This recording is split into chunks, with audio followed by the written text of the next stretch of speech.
तुम मुझे हरा नहीं पाओगे। हाँ मैं जानता हूँ, पर ये हराएगा। मार्वल यूनिवर्स ने हमेशा से नए नए कैरेक्टर्स बनाकर लोगों को रोमांचित किया है तथा उनकी शक्तियों ने लोगों को चौंकाया भी है। लेकिन कुछ कैरेक्टर्स इतने पावरफुल होते हैं कि उनका मुकाबला कोई नहीं कर सकता। आप एक अर्थ पर आप सभी का स्वागत है और इस वीडियो में हम मार्वल कॉमिक और MCU में 10 सबसे शक्तिशाली कैरेक्टर्स के बारे में जानेंगे।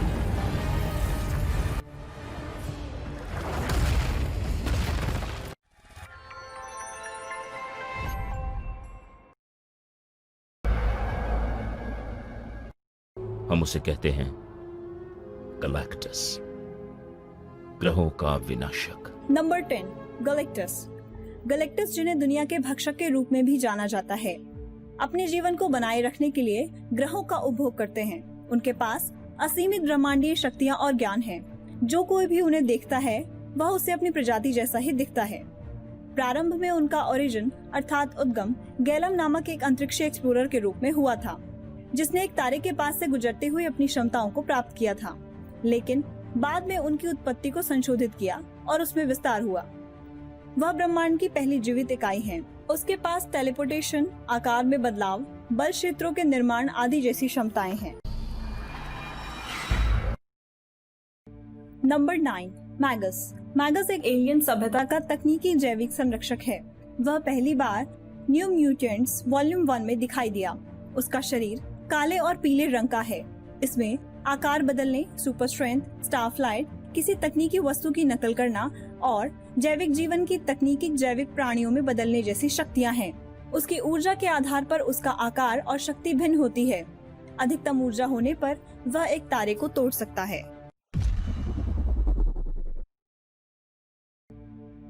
Number 8 मीकाबोशी।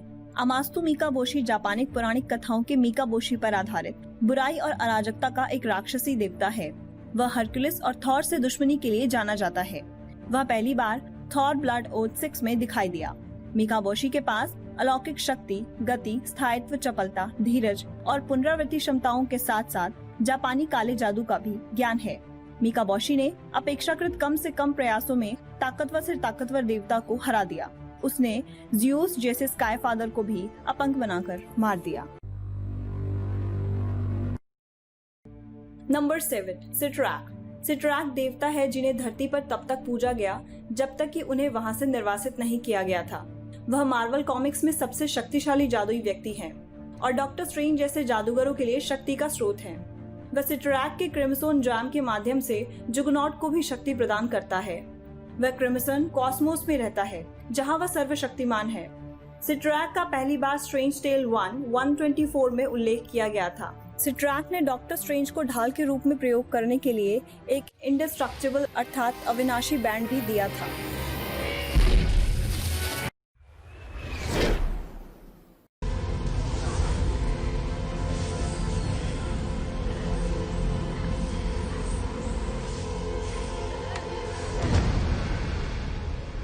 Number 6 Phoenix force.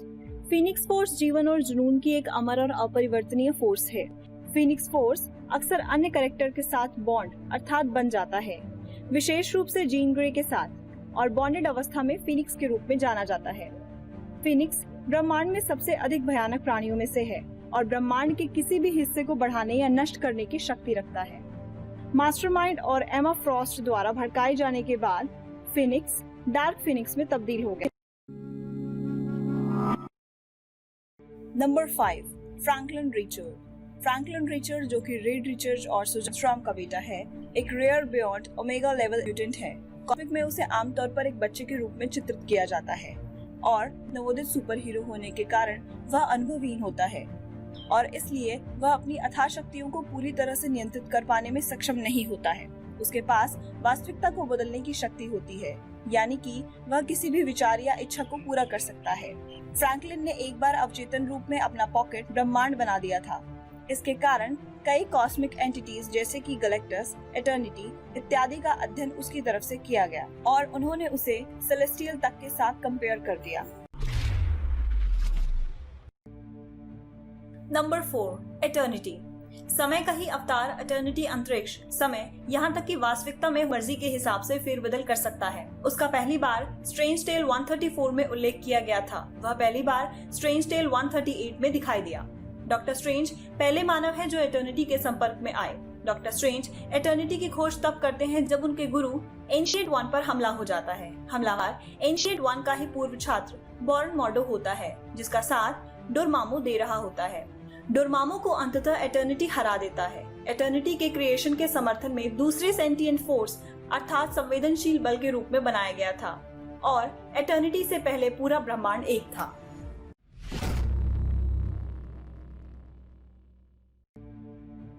Number 3, living tribunal. Living tribunal अर्थात एक इकाई है जो मार्वल कॉमिक्स मल्टीवर्स का गठन करने वाली वास्तविकताओं की देखरेख और उनके बीच संतुलन बनाए रखता है। वह इन वास्तविकताओं के न्यायाधीश के रूप में कार्य करता है। वह पहली बार स्ट्रेंज टेल 157 में दिखाई दिया, जहां उसका पहली बार सामना डॉक्टर स्ट्रेंज ने किया, जब वह बुराई की क्षमताओं के कारण पृथ्वी को नष्ट करने के इरादे की घोषणा करता है। परीक्षणों की एक श्रृंखला के बाद डॉक्टर स्ट्रेंज लिविंग ट्रिब्यूनल को ये समझाने में सफल हुआ कि धरती पर अभी भी अच्छाई मौजूद है और उसने ब्रह्मांड को बख्श दिया। वह इन्फिनिटी जैम्स को एकत्र रूप में प्रयोग करने से रोकता है तथा वन अबव ऑल के अधीन रहता है। मार्वल मल्टीवर्स के विनाश को रोकने का प्रयास करते हुए उसे बियॉन्डर द्वारा मार दिया गया था।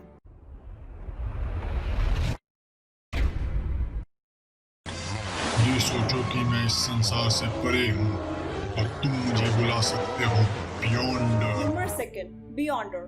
बियॉन्डर एक संपूर्ण मल्टीवर्स का कुल योग है जिसे बियॉन्ड रेल्म कहा जाता है। वह पहली बार सीक्रेट वॉर्स 1 में अप्रत्यक्ष रूप से दिखाई दिया और उसे सर्वशक्तिमान बताया गया, जिसने मार्वल यूनिवर्स के कई नायकों और खलनायकों का अपहरण किया। वह इतना शक्तिशाली था कि सभी मार्वल अमूर्त जैसे एटर्निटी, इन्फिनिटी और डेथ, सर्वोच्च ब्रह्मांडीय प्राणी जैसे गैलेक्टस, डॉक्टर स्ट्रेंज और लिविंग ट्रिब्यूनल खुद इसकी दया पर जीते थे। इतना शक्तिशाली होने के बावजूद भी बियॉन्डर ने भेदता यानी वल्नरेबिलिटी के क्षणों को दिखाया है। वह स्कॉट समर और जीन ग्रे की बेटी रेचल समर के साथ अपनी लड़ाई में अभिभूत हो गया था। इससे पहले कि हम आपको अपनी टॉप चॉइस बताएं, आइए देखते हैं और कौन से ऐसे नाम हैं जो इस लिस्ट में हो सकते थे। सुपर हीरो वाली एंट्री।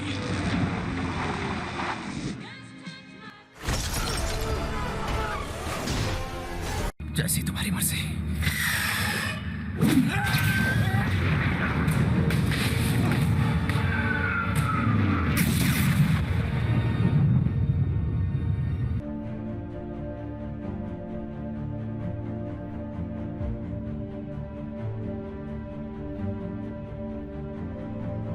मैंने तुम्हें अपना इंट्रोडक्शन नहीं दिया। आओ मेरे साथ आओ। मेरा नाम है ग्रैंड मास्टर। यहाँ मैं एक छोटा सा तमाशा करता हूँ, खिलाड़ियों का दंगल। दूर दूर से खिलाड़ी जबरदस्ती पकड़ के लाए जाते हैं और लड़वाए जाते हैं।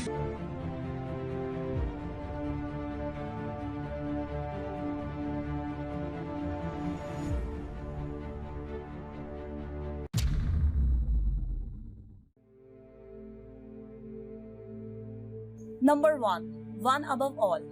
वन अबव ऑल सर्वशक्तिमान यानी सभी शक्तियों से युक्त, सर्वज्ञ अर्थात सब जानने वाला और सर्वव्यापी यानी हर जगह मौजूद रहने वाला।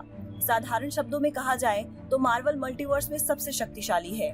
वह मल्टीवर्स और संभवतः उससे परे सभी जीवों के अस्तित्व के लिए जिम्मेदार है।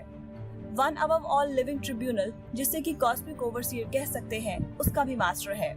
वह पहली बार डॉक्टर स्ट्रेंज 13 में दिखाई दिया, जहां एटर्निटी डॉक्टर स्ट्रेंज को बताता है कि ना तो वह और ना ही डेथ भगवान है, और यह भी कि भगवान सभी वास्तविकताओं पर शासन करते हैं। द वॉचर ने उन्हें ऑल पावरफुल बताया तथा उनका एकमात्र हथियार प्यार है, ऐसा भी कहा। मेरी राय में वह मार्वल कॉमिक्स के रचनाकारों को दर्शाता है।